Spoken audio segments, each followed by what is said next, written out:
안녕하세요. 믿고 보고 믿고 찾는 채널 김성순 TV입니다. 시진핑 권력 투쟁 분석 팩트 체크 시리즈 101번째입니다.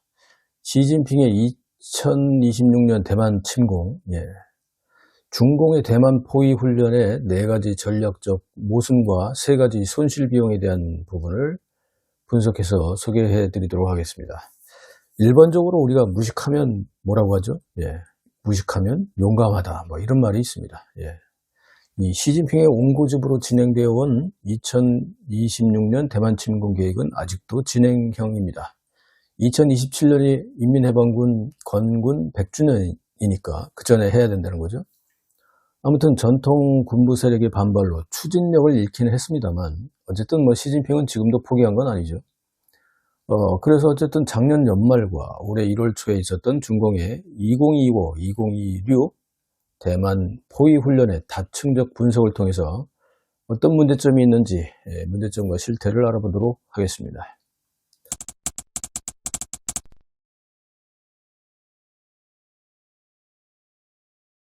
첫 번째로 개요에 대해서 일단 좀 정리해 볼 건데요. 대만 침공 훈련 2025, 2026 훈련의 발발과 주요 특징을 살펴보겠습니다. 2025년 12월 말에 중국 인민해방군이 사전 예고도 없이요, 자기들끼리는 말도 안 되는 소리를 했습니다. 정의의 사명이라고? 정의의 사명 2025. 근데 이렇게 우리가 얘기할 수는 없죠. 말을 바꾸겠습니다. 대만 침공훈련 2025로 명명된, 이렇게 바꾸게요. 대규모 대만 포위훈련을 개시했는데요. 이러다 보니까 당연히 또 대만 해협의 군사적 긴장을 최고조로 끌어올렸습니다. 정의의 사명 같은 개가 지나가는 소리를 하고 앉아있죠. 자, 게다가 이게 그것만이 문제가 아니라 해군의 외곽부대라고 제가 늘 말씀드리는 해상민병대, 이 어선들이요, 수천 척이 대만 침공훈련 전후로 동원이 되어 해상민병대 대만 포위 작전도 병행을 했습니다. 이들은 12월 25일 약 2천여 척이 동원되었고요. 어선으로 가정을 한 거죠. 실제 어선입니다. 그리고 인민해방군, 육해공군, 로켓군이 총동원된 무력훈련이 12월 29일부터 31일까지 있었죠. 그리고 그 뒤에도 1월 11일에도 해상민병대 소속 어선 1,400여 척이 또 동원돼서 대만 포위훈련을 자기들끼리 했습니다. 이게 해군이 개입이 안 된 게 아니겠죠, 당연히. 그런데 이런 훈련은 단순한 무력 시위를 넘어서 시진핑 정권이 직면한 복합적인 내외부적인 압박과 그에 따른 전략적 의도를 파악할 수 있는 중요한 단서가 되기도 합니다. 이번 방송은 해당 훈련이 의도한 크게 허장성세로 보이는 강대함을 보이는 이런 것과는 정반대로 오히려 중국의 깊은 전략적 불안이 어떻게 노출되었는지를 심층 분석하겠습니다.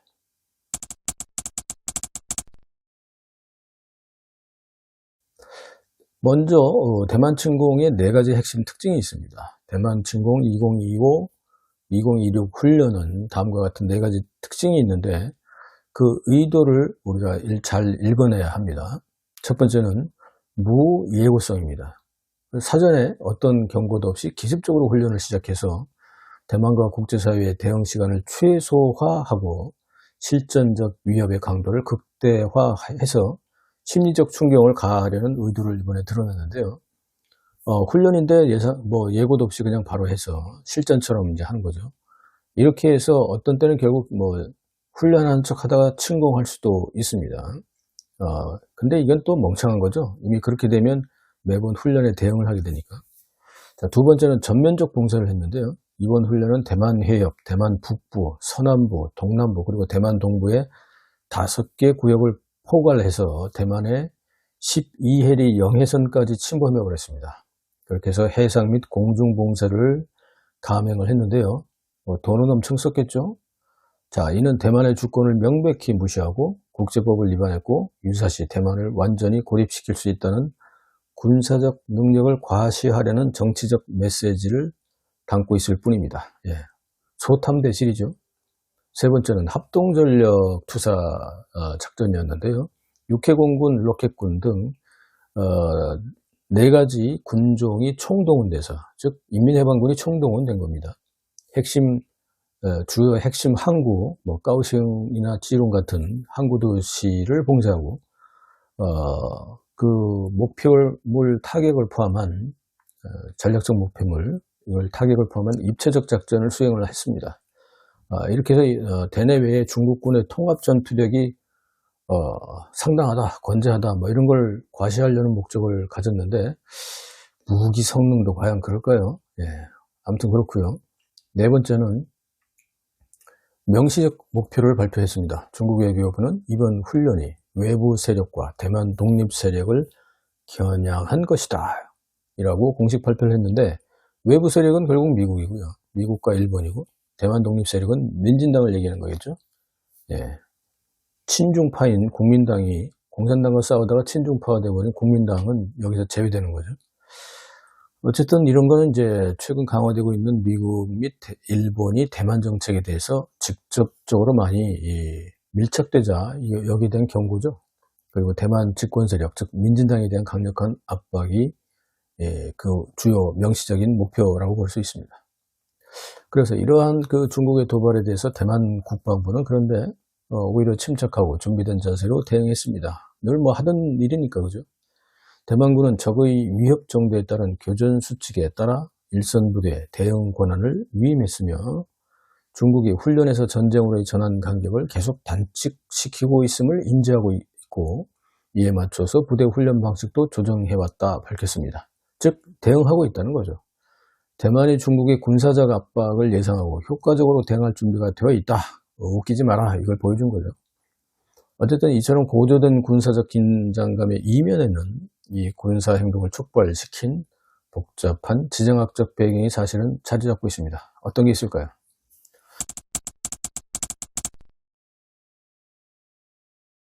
그래서 두 번째 세션에서는 지정학적인 배경으로 군사훈련을 촉발한 외부 압력 요인이 어떤 것들인지 살펴보겠습니다. 이 중국의 이번 군사훈련은 고립된 사건이 아닙니다. 미국과 일본을 중심으로 한 국제사회의 움직임에 대한 중국 공산당의 직접적인 반응이고, 어떻게 보면 뭐 신경질적인 반응으로 이해해야 합니다. 최근 강화된 미일 동맹이 특히 대만 해협 개입 의지가 강화되고 있고, 이렇게 되다 보니까 자기의 소위 나우발이라고 할까요? 자기의 지역에, 자기 영역에 침투에 들어오는 미일 동맹과 대만, 이 세력들에 대한 중국 지도부의 전략적 불안감이 증폭되고 있는 거죠. 이러한 외부 압력은 중국 내부의 취약성을 사실상 더욱 악화시키고 있죠. 그래서 어쩔 수 없이 실질적인 군사 행동이 아닌 허장성세와도 같은 과시적인 무력 시위라는 것을 할 수밖에 없는 선택을 강요한 거다, 이렇게 볼 수 있습니다. 즉 이건 이제 군부 내부의 공권전쟁과는 별도로 이런 외부 압력에 어쨌든 대응을 해야 되기 때문에 그런 거죠. 좀 나눠서 살펴보겠습니다.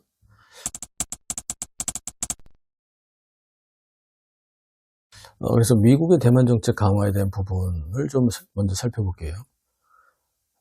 중국 공산당이 훈련 직전에 미국 의회는 2026년 회계연도에서 국방수권 법안을 통과시켰습니다.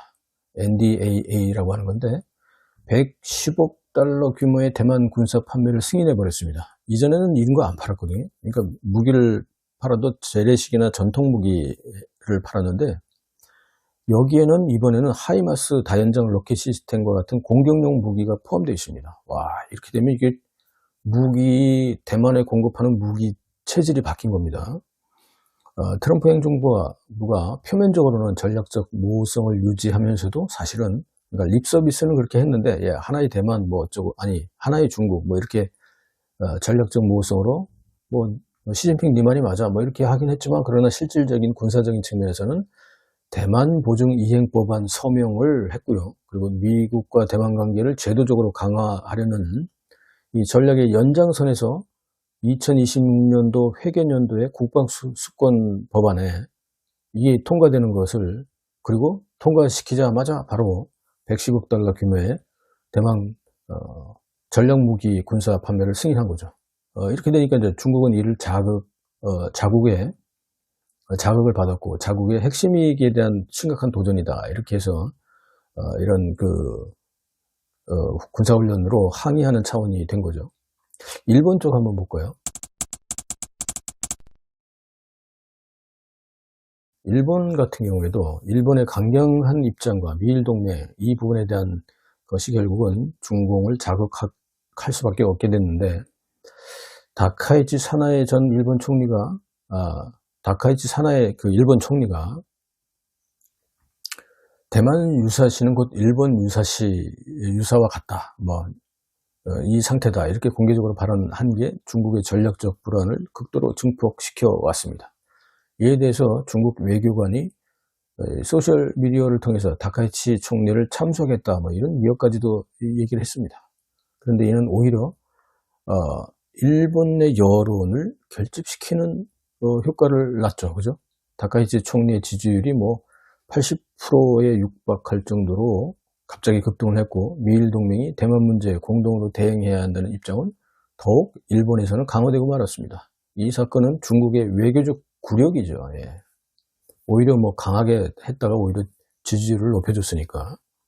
그리고 대만 침공 시 치러야 할 잠재적 전쟁 비용을 급격히 상승시키는 요인으로 작용이 된 거죠. 왜냐하면 일본은 무조건 참여하게 돼버렸으니까. 일본 총리가 얘기했는데 이제 참가 안 하면 이게 일본이 국제적으로 어떤 그 비난을 받겠습니까? 당연히 해야죠.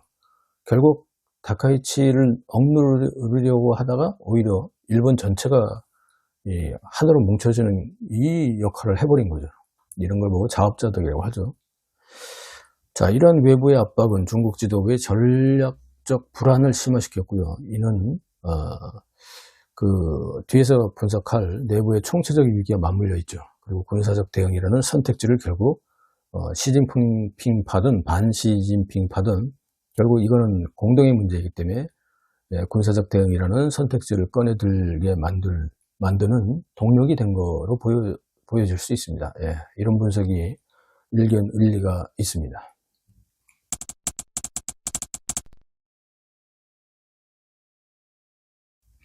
그렇다면 지금은 이제 중국 내부는 어떨까요? 중국 내부의 불안정성, 과연 시진핑 정권의 전략적 불안이 어느 정도 되는지 한번 살펴보겠습니다.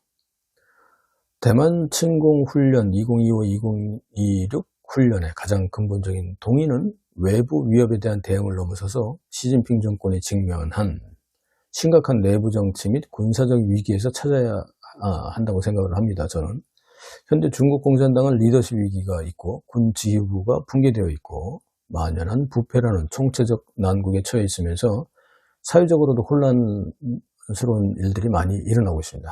그렇다 보니 이번 군사훈련의 성격과 목표를 규정하는 이런 것들이 핵심 변수가 될 수가 있습니다.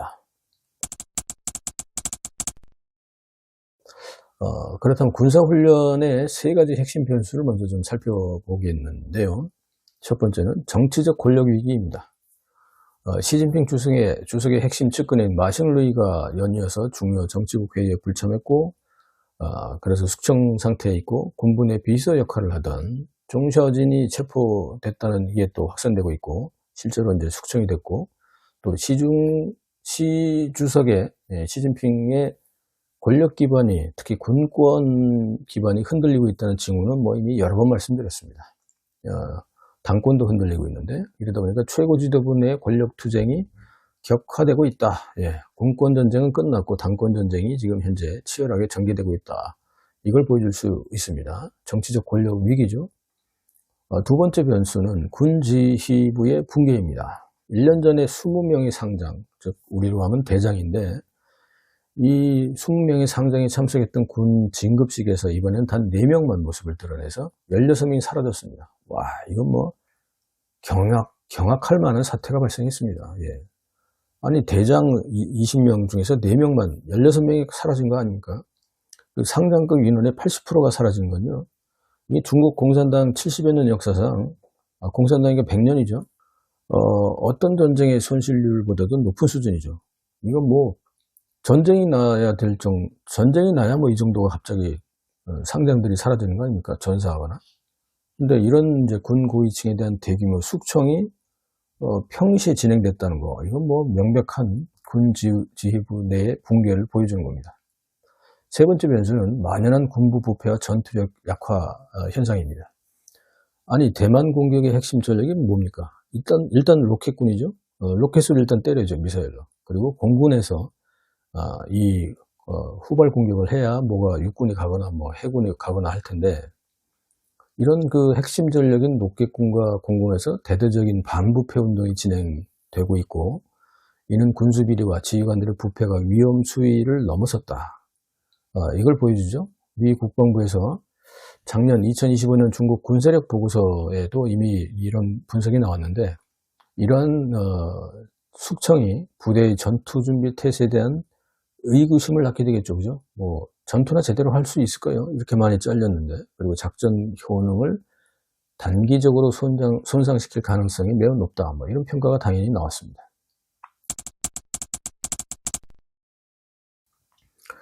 그렇다면 두 번째 부분으로 시진핑 정권의 현실은 어떨까요? 결론적으로 말씀드리면 시진핑 정권은 극심한 내부 혼란과 권력 누수를 겪고 있다. 즉 레임덕 현상이 3기 1인 천하를 완성시킨 그 순간부터 꼭지점에서 내려오고 있다. 이렇게 볼 수 있습니다. 이러한 종제적 위기 상황에서 외부의 적을 설정하고 대규모 군사훈련을 감행하는 것은 내부 결속을 다지고 정부나 당에 대한 신뢰를 완전히 상실한 대중의 시선을 다시 되돌리려는, 이건 뭐 필사적인 시도로 볼 수 있죠. 예, 이게 바로 현실입니다.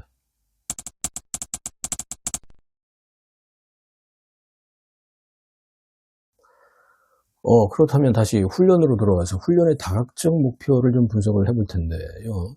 대외 과시와 대내 통제의 이중 논리가 이 안에 보입니다.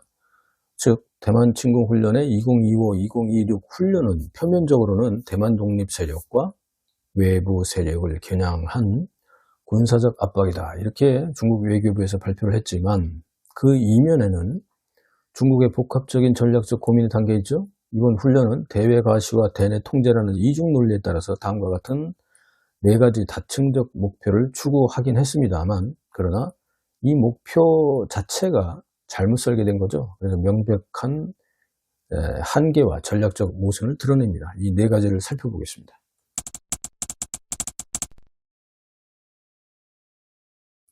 우선 첫 번째로 대만 침공 훈련의 이 네 가지 한계와 전략적 모순은요. 첫 번째는 일본에 대한 압박 및 시험에 대한 것이 이 전략적 목표였는데, 대만 유사시는 일본 유사시와 같다라는 발언에 대한 대응으로 일본의 반응을 시험하려는 의도였지만, 오히려 중국 내부의 국수주의자들, 맹목적인 애국주의자들에게 보여주기 위한 일종의 자작극 같은 그런 행위다, 이런 평가를 받을 정도로 이건 뭐 잘못된 전략 구상이었다, 이렇게 평가를 받고 있습니다. 두 번째는 미국을 견제한다고 또 했는데, 여기에 대한 반발 역시 비슷한 의미로 보여질 수 있습니다. 미국의 대규모 대만 군사 판매 승인 직후에 훈련을 개시를 했는데, 이것은 미국의 인도태평양 전략에 대한 강력한 반발 메시지로 자기들이 보여줬지만, 그러나 트럼프 행정부를 상대로 한 이러한 위협이 사실 실효성이 있을까요? 없죠. 오히려 미국을 자극해서 추가적인 경제나 기술적 압박을 자초하는, 유발하는 자업자득의 부메랑이 될 수 있는 겁니다. 그리고 반발하면 할수록 대만에 대한 군사 판매의 수준이나 무기에 대한 전략적 가치나 이런 것들이 더 대만이 원하는, 그리고 중국이 원하지 않는 그런 쪽으로 더 확대될 가능성이 높아지죠. 괜히 건드린 거죠, 한마디로. 그리고 대만에 대한 심리적 압박을 했는데, 예고 없는 전면 봉쇄 훈련으로 대만 사회에 소위 말하면 뭐 포위되다 이런 뭐 압박감을 조성하려고 했지만, 대만 언론은 어떻습니까? 어민들이 평소와 다름없이 조업에 나섰고요. 포위되어 있지만 어민들은 그냥 조업 나갔습니다. 그리고 사회가 전혀 독려하지 않았다고 보도했습니다. 왜냐? 뭐 계속 해왔으니까 지금까지. 더욱 이게 이제 아이러니컬한 점은요. 이 타이베이와 상하이가 같이 이제 포럼을 했는데, 그 평화 번영을 약속한 지 하루 만에 무력 위협을 가하는 중국의 언행불일치, 언행불일치, 이런 완전히 말과 행동이 일치하지 않는 이런 행태 때문에 국제사회에서 오히려 깊은 불신을 주장했고, 대만인들이 이 부분에 대해서 이제 더 이상 믿지 않는 불신의 벽이 더 높아지는 그 반대 효과를 나타냈습니다. 그리고 이제 중국 내부 문제인데, 내부 위기를 은폐하고 시선을 전환시키기 위해서 이번 훈련에 그 훈련을 시행했는데, 이게 사실 가장 핵심적인 목표라고 볼 수 있겠습니다. 네 가지 중에서 군 내부의 심각한 부패, 권력투쟁, 경제 침체가 지속되고 있고, 대중의 관심이 결국 그 불만으로 폭발하고 있을 때 이 대중의 관심을 외부로 돌리려는 의도가 다분하죠. 대만 공격의 핵심 부대가 숙청으로 심각한 타격을 입은 상황에서 도대체 시진핑이 뭘로 대만을 공격할 것인가, 이런 거라는 거죠. 결국 이런 근본적인 질문에 대답을 못하겠죠. 결국 합동작전 능력 과시는 내부의 혼란과 전투력 약화라는 현실을 감추기 위한 아주 그냥 딱 들여다 보이는 기만 전술에 불과합니다. 이런 건 이제 투명한 기만이라고 볼 수 있는데, 이런 거에 불과한 거죠. 예, 눈속임 하는 거죠.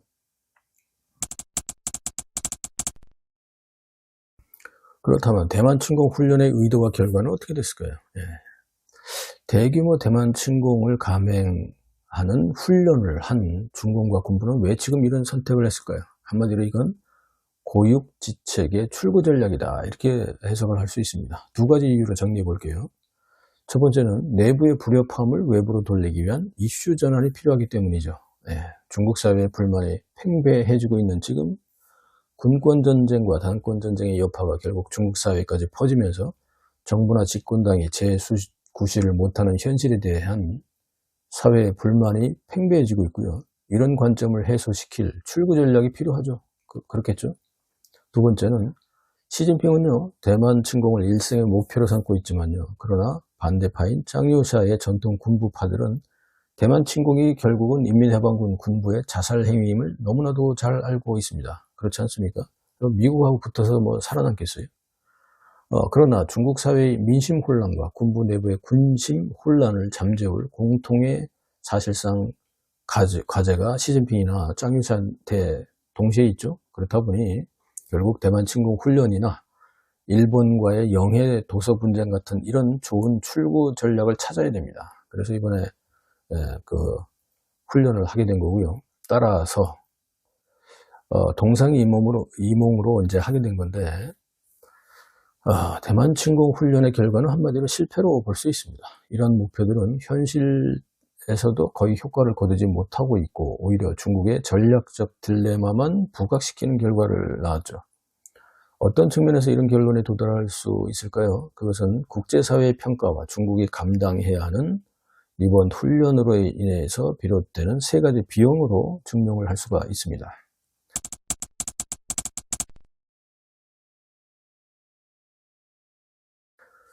그렇다면 국제사회의 평가, 어떤 평가가 있고 잠재적인 결과를 통해서 중공의 군사적 한계와 실효성에 대한 논란이 일고 있는데, 어떤 내용들이 좀 살펴보겠습니다.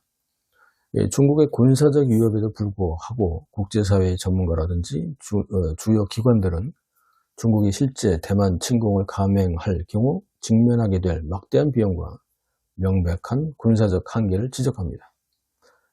중국의 군사행동은 실제 위협이라기보다는 내부 문제를 가리기 위한 허세에 가깝다, 뭐 이런 평가가 이제 지배적으로 나오고 있는데요.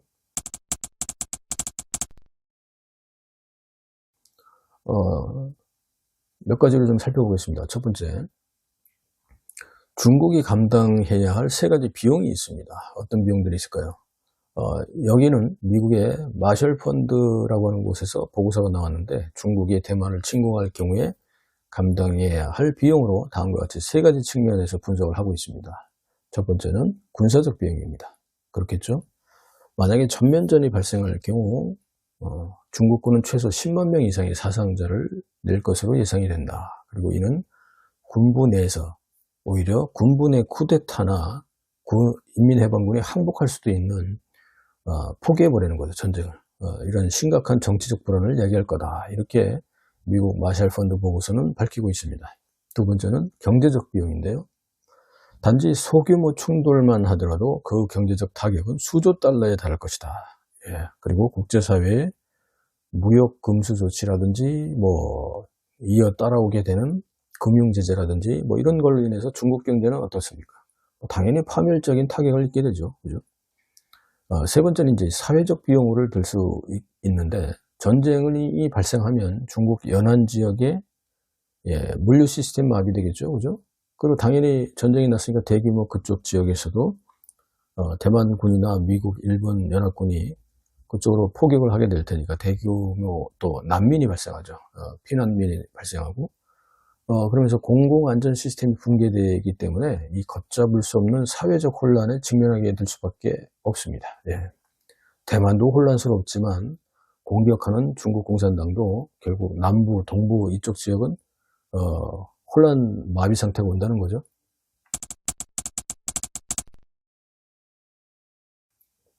그 다음에 이 마두로 체포와 중국의 대만 침공, 이걸 자꾸 연결시켜서 중국 공산당 중공이나 친중학자들이 자꾸 얘기하는데, 이거 한번 잠깐 짚어보겠습니다.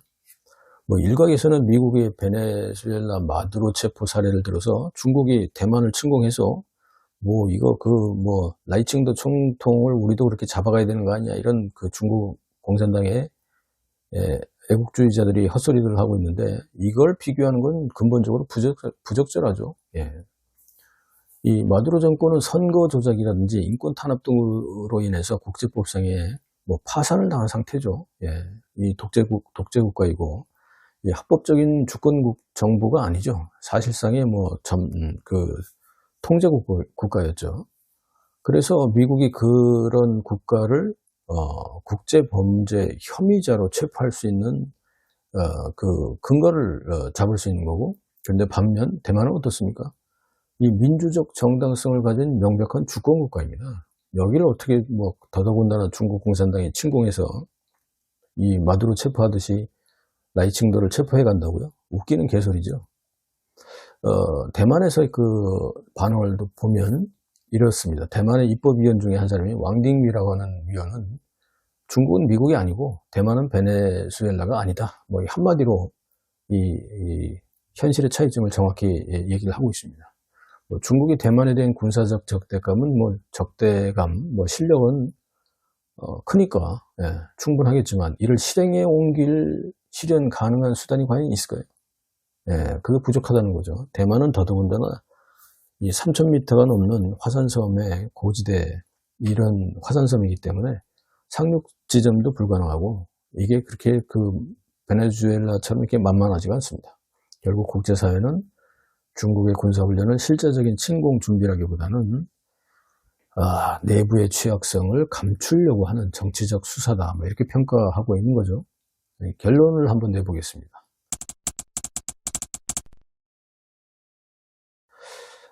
군사훈련이 드러낸 중국의 딜레마, 시진핑의 딜레마, 어떤 게 있을까요? 대만 침공훈련 2025-2026 대만 포위 훈련은요, 중국의 강대함을 과시하려는 의도와는 정반대로 시진핑 정권이 처한 이 심각한 외부적, 즉 내외의 내우외환의 딜레마와 구조적 취약성을 역설적으로 노출시켜버리는 의도치 않은 그런 훈련이 되고 말았습니다. 뭐 훈련의 규모와 강도는 보기에는 그럴듯하게 크고 뭐 강한 것 같은데, 그 이면에는 오히려 권력 내부의 투쟁이라든지 군부의 부패라든지 국제적 고립이라고 하는 깊은 함정, 그림자, 뭐 이런 것들이 있는 거죠. 이번 훈련의 내부적 불안정성을 외부의 군사적 긴장감으로 해소하려는 권위주의 정권의 전형적인 행태를 보여줬다, 뭐 이렇게 볼 수가 있습니다. 그런데 오히려 어떻습니까? 이러한 시도는 국제적 고립을 심화시킬 수밖에 없고요, 내부 불신을 오히려 더 단합이 되는 게 아니라 가중시켜서 장기적으로는 정권의 안정성을 더욱 해치는 부메랑이 될 수밖에 없는 겁니다. 이 중국 공산당이 민족주의를 선동하고 애국주의를 선동했지만, 그럼에도 불구하고 중국 네티즌들 사이에서는 이미 외세가 들어와서, 미국이나 이런 그 유엔군들이 들어와서 공산당을 전복시켜 주기를 바라는 이런 그 심리들이 막 표출되고 있습니다. 이 냉소주의, 내부의 냉소주의, 불신주의가 극에 달하고 있죠. 민심과 군심은 이미 공산당과 공산당의 하수인에 불과한 군부가 무너지길 바라고 있는 거죠. 결론적으로 말씀드리면 대만 침공훈련 2025-2026은 중국의 군사적 자신감의 표현이 아니라 골마토지고 있는 내부 문제에 대한 절박감과 전략적 불안의 발로로 해석하는 것이 타당하다, 이렇게 저는 생각을 합니다. 강함을 과시하려고 했던 이 군사적 도박은 오히려 중국 공산당의 치명적인 아킬레스건을 전 세계에 공개하는 결과를 초래했습니다. 지금 시진핑과 중공의 권력이 탄탄하다면 굳이 뭐 이렇게 무모한 대규모 훈련을 이 시점에서 하지 않아도 되는 거죠. 그죠? 뭐 그렇게 보여줄 리가 필요가 없으니까. 그런데 결국 허장성세를 보여준 것에 불구하고 이는 내부의 갈등과 모순이 임계점에 도달했음을 간접적으로 증명하는 것이기도 합니다.